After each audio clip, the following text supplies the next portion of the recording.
নবীতে আকামত হয়ে গেছে, জামাত শুরু করবে। জামাতের ইমাম রহমতের নবী হযরত আলী ঘর থেকে বাহির হইছে, একজন মুরব্বী সাদা দাড়ি ইহুদি, মুসলমানও না। হযরত আলীর সামনে পড়ছে, দেখতেছে যেভাবে ইহুদি মুরব্বী হাঁটে, যদি পিছনে যায় জামাত যাইবো, আর আগে যাইতে গেলে যদি মুরব্বীর মনে কষ্ট যায়। এখন চিন্তা করতেছে কোনটা করব। তো ভাবতেছে যে আস্তে আস্তে যাই। নবীজি আকামত শেষ, তাকবীরে তাহরিমা বলবেন, জিবরাইল আয়া কয় হুজুর একটু রাখেন। আল্লাহু আকবার। আমার নবী আবারও হাত উপরে, তাকবীরে তাহরিমা বলবেন, জিবরাইল বলেন হুজুর আর একটু রাখেন। কিছুক্ষণ পর আবারও হাত, জিবরাইল বলেন হুজুর নামাজ চালু করেন। নামাজ শেষ, সালাম ফিরাইছে, সালামের জবাব দেয় জিবরাইল। জিবরাইল কি ব্যাপার? হুজুর আপনার আলী কোন কাতারের মুসল্লি? প্রথম কাতারের মুসল্লি। দেখুন আলী কোথায়? পিছনের কাতারে। আলী কি ব্যাপার আজকে পিছনে? ইয়া রাসূলুল্লাহ মাফ করে দিয়েন, ক্ষমা করে দিয়েন নবী গো, মুরব্বী সাদা দাড়ি ইহুদি সামনে পড়েছে, তার আগে আসি নাই, তার মনে নি ব্যথা যায়, কষ্ট যায়। পিছে পিছে আসছি, আগে আসলে ব্যথা যাবে, পিছে পিছে থাকলে জামাত হারাবে। হুজুর আমি ওই মুরব্বীর মনে কষ্ট না দিয়া পিছে পিছে আসতে যাইয়া জামাতের পিছনের কাতারে উপস্থিত হয়েছি। আমার নবী বলেন, আলী রে তোমার এই ব্যবহার আমার আল্লাহ খুশি হইয়া মসজিদে নববীর জামাত তোমার জন্য আটকায়া রাইখা দিছে।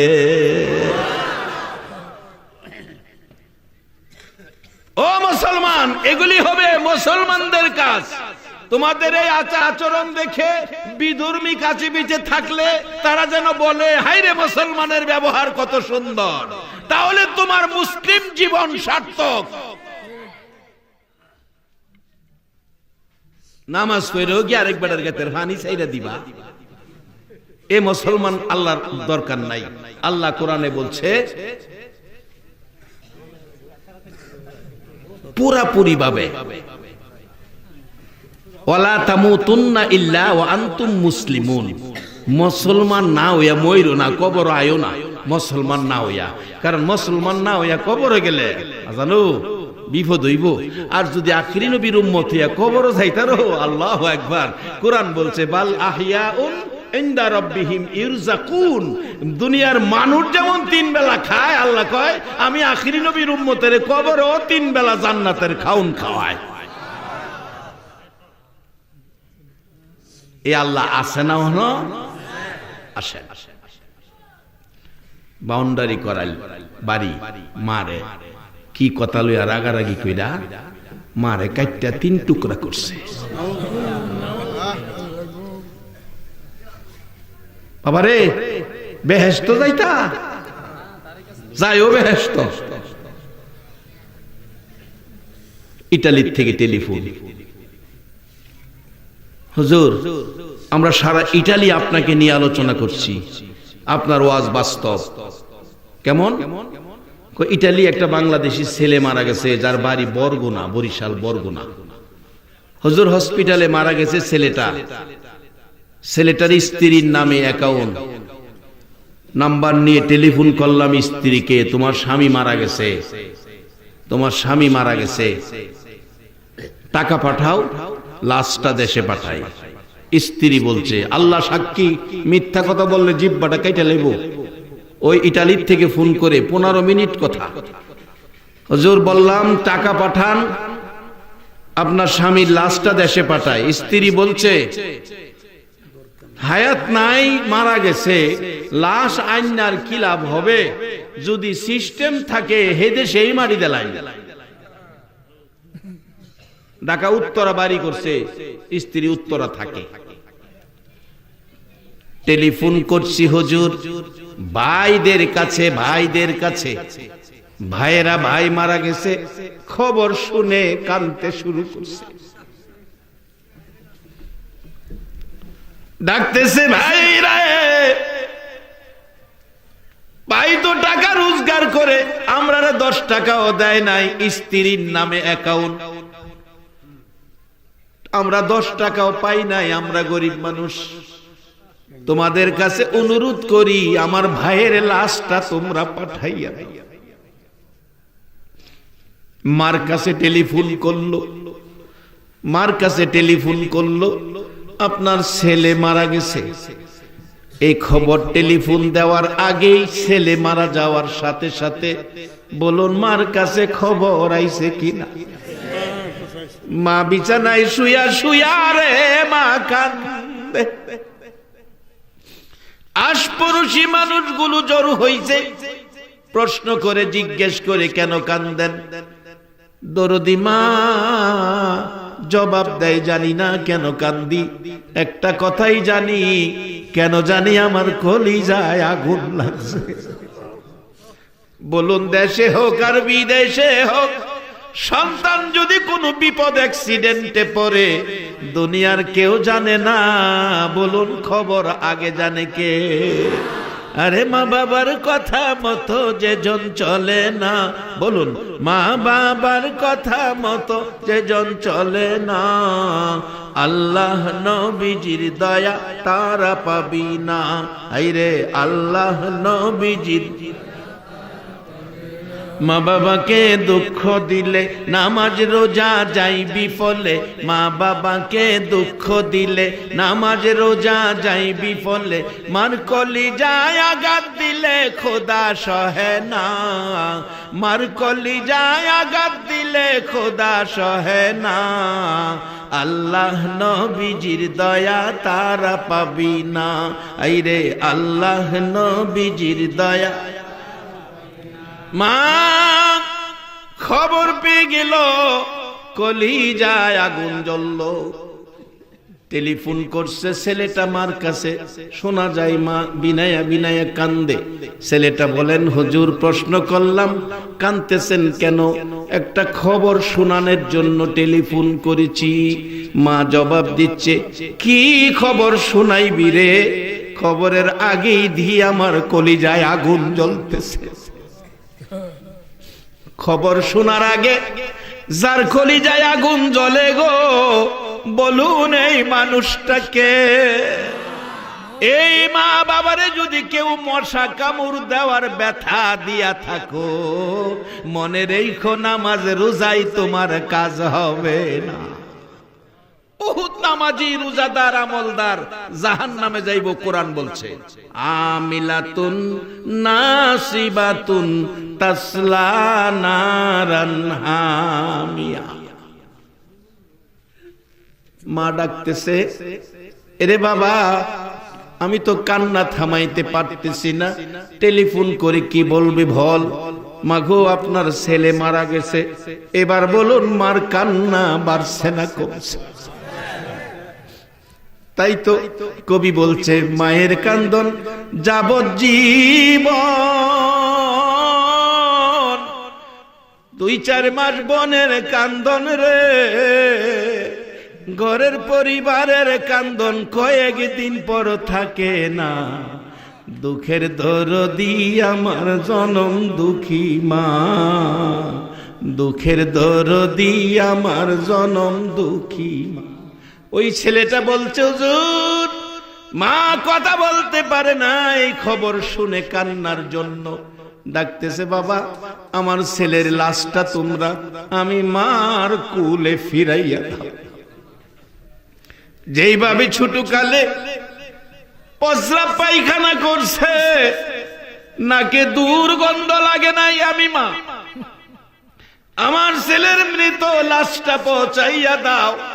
আমি এই দুর্গন্ধযুক্ত লাশটা আমি মা কুলে লইয়া কলিজা ঠান্ডা করব। অনুরোধ করি, আমি মার কাছে পয়সা নাই, তোমাদের কাছে ভিক্ষা চাই, ভিক্ষা চাই। আমার ছেলের মৃত দেহ লাশটা আমি মার কাছে ফিরাইয়া দাও। হুজুর মায়ের কান্না শুনে আমাদের সহ্য হয় নাই। আমরা বাংলাদেশিরা সকলে মিলে মসজিদ আছে, মসজিদ থেকে কালেকশন করে লাশটা বাড়িতে পাঠাইছি। আজকে 22 তারিখ, আজকে সেই লাশটা বাংলাদেশে আসার কথা। বলছে 22 তারিখে হুজুর লাশটা বাংলাদেশে যাবে, আজকে সেই লাশ বাংলাদেশে আসবে। বাজান স্ত্রী কই সুযোগ থাকলে, সিস্টেম থাকলে এই দেশে মারি দেলান। আর ভাইয়েরা কান্দে টাকা নাই, কি দিয়ে আনবো? মা বলছে ভিক্ষা চাই, আমার ছেলের লাশটা ফিরাইয়া দাও। এই মারে যদি 3 টুকরা করা হয়, বলুন এই জাতীয় উম্মতের সুপারিশ আমার নবী করবে কিনা?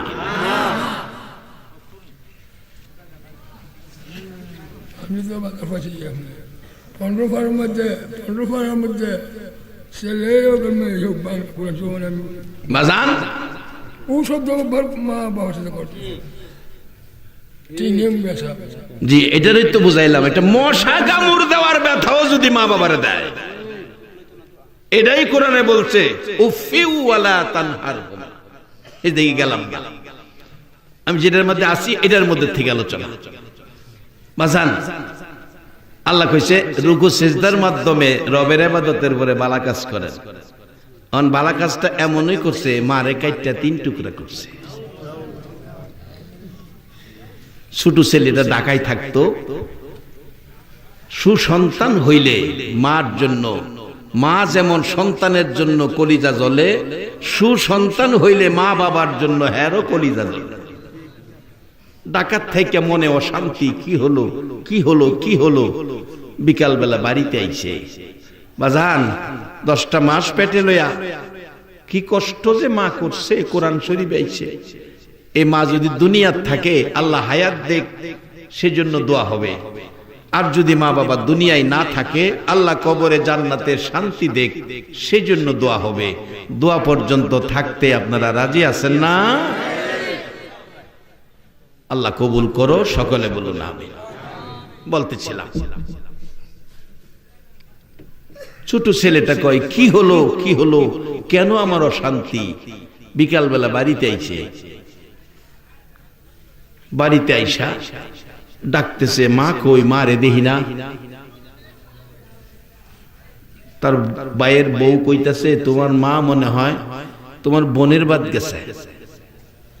কিন্তু এরা লাশটা 3 টুকরার বড় অংশটা গোসলখানার বাথরুমের ভিতরে থুইয়া তালা মাইরা থুয়ে রাখছে।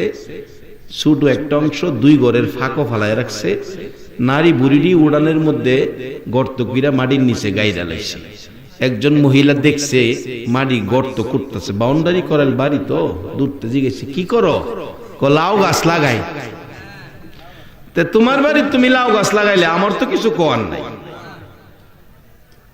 তবে একটা কথা আছে, ফাপ বলে বাপের ও সারে না বাজার। হ্যাঁ, এটা গেলে মনে রাখেন। যুবক ছেলে, হ্যাঁ বিয়া শাদী করছে না। এক মা কই, তোমার মা মনে তোমার বোনের বাড়ি দিয়েছে, পার্শ্ববর্তী গ্রামে বোন বিয়া দিছে। আমি মারে দেখি না, কেন জানি আমার খারাপ লাগতেছে, মারে দেখতাম। তাই আমি গোসলটা কইরা খাইয়া মারে গিয়ে লই আই। গোসল করতেও গেছে, গোসলখানার কাছে গিয়ে দেখে বড় তালা। জিগাইলো গোসলখানার তালা মারা কি লিগা? কয় এটা সমস্যা, এটা খুলুন যাইতো না, পাশে পুকুর আছে, পুকুরতে গোসল কইরাই পড়ে। যুবক দরজায় দাঁড়ায়া দাঁড়ায়া কান্দে, চাবি দাও গো, কেন জানি আমার কলিজায় আগুন লাগছে। চাবি দাও চাবি দাও, চাবি পায় না, চাবি হারাইয়া গেছে। যুবক ডাকতেছে চাবি দিবা না? কি হলো গো? কেন জানি দরজার কাছে আসার পর আমার কলিজায় আগুন জ্বলতেছে। এর মধ্যে কি আছে আমার দেখতে হবে, চাবি দাও, না হয় আমি তালা ভাঙবো। হাতুড়ি আনতে গেছে তালা ভাঙ্গার জন্য। এদিকে ভাইয়ের বউ পালাইয়া গেছে। তালা ভাঙ্গা, তালা হাতুড়ি দিয়া ভাঙ্গা দরজাটা খুইলা দেখে রে, যে মা রাত্র 2টা বাজে সন্তানের জন্য রাস্তায় দাঁড়াইয়া থাকতো, যে মা 10টা মাস পেটে লইয়া প্রসব ব্যথাই গলা কাটা মুরগির মতো লাফাইছে, চোখের পানিতে মার জামা কাপড় বিচ্ছে, সন্তান কুলে লইয়া গো সব ব্যথা বুইলা গেছে। এ মায়ের বেশ অর্ধেকটা লাশ গোসলখানার ভিতরে পইরা রইছে। একটা চিৎকার মারছে ছেলেটা, পাড়া প্রতিবেশীরা রে দেখা যা আমার গর্ভধারিণী মার অবস্থা। আত্মীয় স্বজন আসলো, থানার থেকে পুলিশ আসলো, 3 টুকরা উদ্ধার করে তারা থানায় নিয়ে গেল। বড় ভাইটাকে ধরলো, বউ পালিয়ে গেল। কিছুদিন পর ইচ্ছা করে বউ ধরা দিল। 2 জনকে পুলিশ রশি লাগাইয়া জেলখানায় নিল। বলুন দুনিয়ার জেলখানার রশি লাগছে, জাহান্নামের জেলখানার রশি লাগবে কিনা? পৃথিবীর এমন কোন আমল নাই, সকল আমল যদি আপনার আমলে থাকে, মা বাবার সাথে যদি এই ব্যবহার করে থাকেন, তাহলে জাহান্নামের রশি আপনার হাতে লাগবে।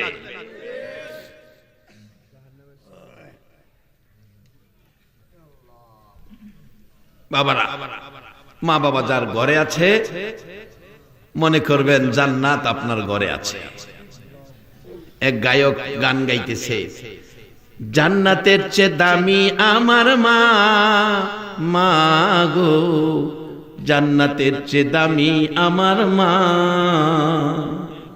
গায়কের গানটা আমি গভীরভাবে চিন্তা করে দেখলাম, রাসূল হাদিস শরীফে বলেছে জান্নাত তোমার মায়ের পায়ের নিচে। যদি মায়ের পায়ের নিচে আমার জান্নাত হয়, তা জান্নাতের চেয়ে দামি আমার মা, কথাটা সত্য।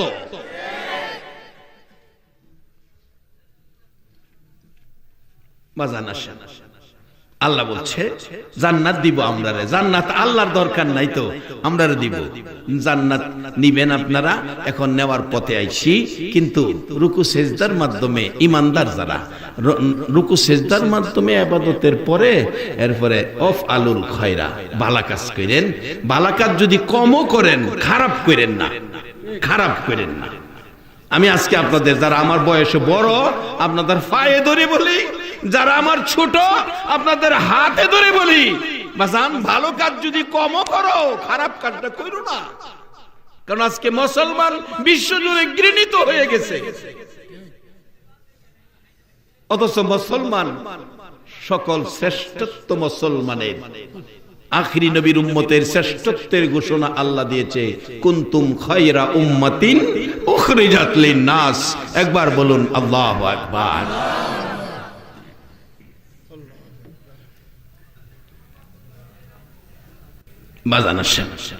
যদি ভালো কাজ করতেন তাইলে আল্লাহ কি বলছে, লাআল্লাকুম তুফলিহুন, তুমি সফল কাম, অর্থাৎ তুমি জান্নাতি, 10টা পৃথিবীর সমান জান্নাতের মেহমান তুমি হয়ে গেছো। ভালো কাজ যেই করবেন, গরিব ধনীর প্রশ্ন না, অফিসার শ্রমিকের প্রশ্ন না বাজান। আসুন দেখি ইমাম গাজ্জালী সাহেব রহমাতুল্লাহ আলাইহির জীবনীর মধ্যে আমার নবী স্বপ্ন যুগে ইমাম গাজ্জালী সাহেবকে বলতেছেন, স্বপ্ন যুগে নবীকে স্বপ্নে দেখলে 100% নবীকেই দেখছেন, নবীর সূরত ধরার ক্ষমতা শয়তানের নাই। নবী স্বপ্ন যুগে বলছে, ও গাজ্জালী তোমার পার্শ্ববর্তী মহল্লার একটা লোক মারা গেছে। নবী বলতেছেন লোকটা জান্নাতি, আপনাদের কাছে জানতে চাই নবী যারে জান্নাতি কয়, আল্লাহ জীবনে তারে দুজুকি কইব কিনা? নবী যা কয় আমার আল্লাহর কাছে তাই পছন্দ হয়। যার বাস্তব ঘটনা কোন দলের আলেম অস্বীকার করার ক্ষমতা নাই। একজন সাহাবী যার নাম আব্দুর রহমান, উনি একটা বিড়ালের বাচ্চা পালতেন। বিড়ালের বাচ্চা আদর করে অনেক সময় কুলে রাখতেন।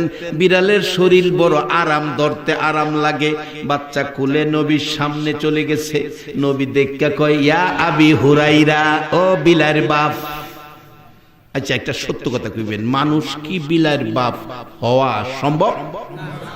নবী তো কইলেছে। আমার আল্লাহ কয়, নবী গো কি কইলেন? আব্দুর রহমান রে বিলার বাপ কইছেন, আজ থেকে তো আমিও আব্দুর রহমান কইতাম না, আমিও বিলার বাপ হই গো। সবচেয়ে বেশি হাদিস যিনি রিওয়ায়াত করেছেন, প্রত্যেকটা হাদিসের পিছনে আব্দুর রহমান লেখা নাই, শুধু লেখা আবি হুরায়রা বিলার বাপ। এই নবী যদি কয় আব্দুর রহমান বেহেশতি, আল্লাহ কি তারে দুজকি কইব? ইমাম গাজদালি সাহেব বলেন, নবী আমারে দায়িত্ব দিছে কাফন দাফন করতাম, সকালে গেলাম আব্দুর রহমান নামের বাড়িটা কোনটা, এটা মারা গেছে লোকটা, হ্যাঁ এ রাত্রে, হ্যাঁ গিয়া দেখে আত্মীয় স্বজন আইছে কাফন দাফন করব। এত বড় একজন অলি, আল্লাহর অলি ইমাম গাজদালি রহমাতুল্লাহ আলাইহি, এত বড় একজন বড় দরজার আলেম বাড়িতে আইছে, সবাই খুশি, হুজুর আপনারে কিভাবে পাইলাম, আমরা তো খবর দেই নাই। ইমাম গাজদালি সাহেব বলেন, খবর তোমরা দাও নাই, আমারে মদিনার ওয়ালা মদিনার নবী আমারে খবর দা পাঠাইছে। আমি আজকে আশা করব এই মাহফিলের কার জন্য জানি মদিনার নবী এসে জান্নাতের খবর দেয়া যায়,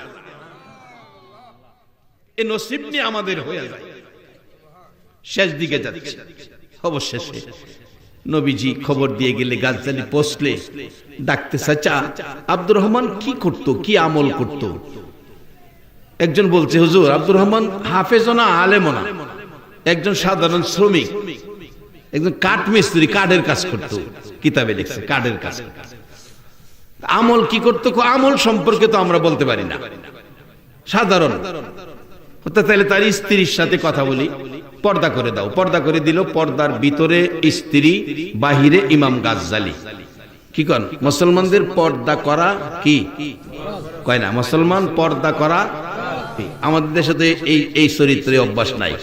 দেখবেন যাইবো, ভালো ভাই বাইতাছো, ভালো ভাই বাইত নাই তো, ভাই যখন বাইত না ভাবির ওই দেখে যাই। ও মুসলমান, কে দিল তোমার সেই অধিকার ভাবিরে দেখতা? বাজান অষ্টামন এবার একটু করা হয়ে যাইতেছে গা। আল্লাহ কইছে ভালো কাজ করতেন, এর লেগে কইতাছি বাজান, আল্লাহ না কইলে আমি কইলাম। যদি করাও আগামীতে দাওয়াত দিয়েন না, এই তো আর কি হইল, না দিলে নাই।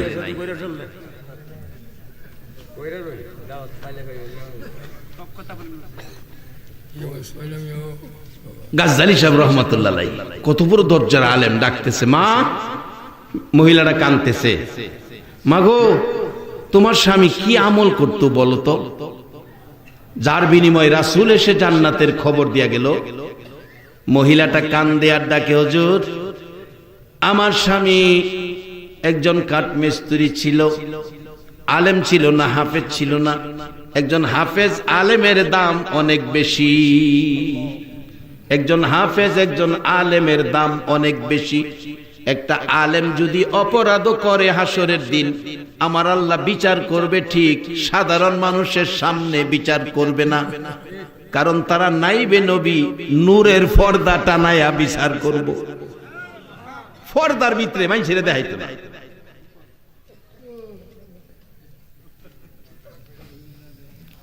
আলেমের ইজ্জত দিছে আল্লাহ নাইবে নবী হিসাবে, হাফেজও না আলেমও না, সেই লোকটা বেহেশতি কি করে হলো?